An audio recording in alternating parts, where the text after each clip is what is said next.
તો આ તરફ ગોંડલમાં ફોર્મ ચકાસણીમાં ટેકેદારો મુદ્દે રાજકીય હોબાળો મચ્યો। વોર્ડ નંબર 11માં વૃદ્ધાનું નામ જાણ બહાર મૂકતા વિવાદ થયો। ઉમેદવારને ઓળખતા ન હોવાનું વૃદ્ધાના પુત્રનું નિવેદન। કોંગ્રેસ પાસે પૂરતા ઉમેદવારો નથી તેવું મનસુખ સખિયાએ નિવેદન આપ્યું। ભાજપ એજન્ટો ટેકેદારોને ડરાવતા હોવાનો કોંગ્રેસનો આક્ષેપ।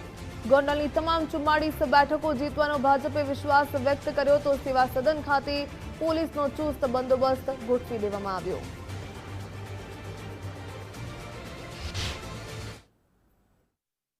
ગોંડલ નગરપાલિકામાં અને તાલુકા પંચાયતમાં એમને હોડમાં પૂરતા ઉમેદવાર પણ નથી મળ્યા અને બિનહરીફ થયા છે। અમુક પરિવારના ઘરના બધાએ ફોર્મ ભર્યા, અમુક હોડમાં ડબલ ફોર્મ ભર્યા।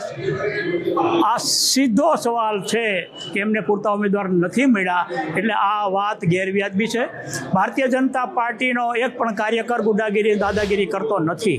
મારા મમ્મી શારદાબેન લાલજીભાઈ રાખોલિયા, એનું નામ ઠેકેદારમાં આવેલું હોય મને કાલ જાણ થતાં મેં આજ મામલતદાર ઓફિસે મારું નામ કમી કરવા સોગંદનામું આપવા આવેલા છીએ। અમને ખબર જ નથી કાંઈ કેવી રીતે નામ આવ્યું શું છે। ભારતીય જનતા પાર્ટીના મવડીઓ એજન્ટો રાત ઉજાગરા કરી અને જ્યાં ઉમેદવારોને દબાવી નહોતા શકતા ત્યાં એમના ટેકેદારોને ઉઠાવવા માંડ્યા। એમને લોભ લાલચ, ધંધા રોજગાર બંધ કરાવી દેવાની ધાક ધમકીઓ, અમુક ટેકેદારોને તો લાફા પણ મારી લીધા છે। એટલે ક્યાંક ને ક્યાંક આ લોકોને એટલો બધો ડર સતાવી રહ્યો છે કે ફોર્મ ખેંચવા માટે અવનવા હાથકંડા, વાંધા અરજીઓ આપવી, સોગંદનામા રજૂ કરાવવા અને ઉમેદવારોને ડરાવવા, આવું બધું થઈ રહ્યું છે।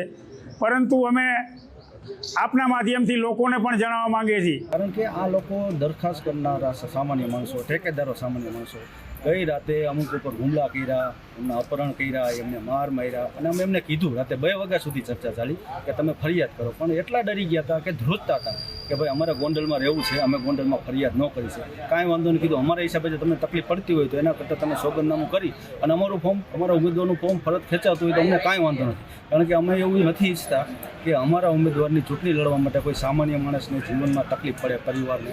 અને આ લોકો તો છે ત્યાં સુધી પોગી ગયા હતા, ધંધા બંધ કરાવી દઈશું અને જાનથી મારી નાખવા સુધીની ધમકી સુધી પોગી ગયા હતા અને બિચારા ડરી ગયા હતા। એટલે ઘણા ફોર્મ આજે નગરપાલિકામાં કોંગ્રેસના ખેંચાણા।